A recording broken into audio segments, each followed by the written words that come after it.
వరలక్ష్మి అయితే వెన్నెలని స్కూల్కి తీసుకుని వచ్చి వాళ్ళ ప్రిన్సిపల్ మేడం దగ్గరికి వెళ్తుంది. ఇక వాళ్ళ ప్రిన్సిపల్ మేడం అయితే ప్యూన్ని పిలిచి ఈ అమ్మాయిని థర్డ్ క్లాస్లో కూర్చోపెట్టు అని చెప్పి అంటుంది. ఇక వెన్నెల వెళ్ళిపోయాక వరలక్ష్మితో వాళ్ళ ప్రిన్సిపల్ ఇలా మాట్లాడుతూ ఉంటుంది.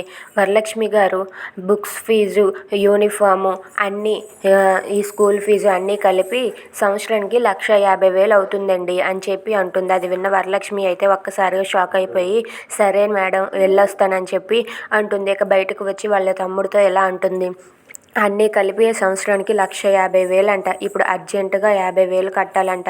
ఏం చేయాలో ఏంటో నాకు అర్థం కావటం లేదని చెప్పి వరలక్ష్మి అంటూ ఉంటే వాళ్ళ తమ్ముడైతే అక్క ఇంతకన్నా చిన్న స్కూల్ జాయిన్ చేయించుదాం అక్క అంటే, లేదు ఈ స్కూలే బాగుంటుంది, ఇక్కడే ఉంచుదాం, ఏదో ఒకటి చేసి ఆ 50,000 సంపాదించి తీసుకుని వచ్చి ఇద్దాం పదా అని చెప్పి వరలక్ష్మి అయితే వాళ్ళ తమ్ముడితో అంటుంది.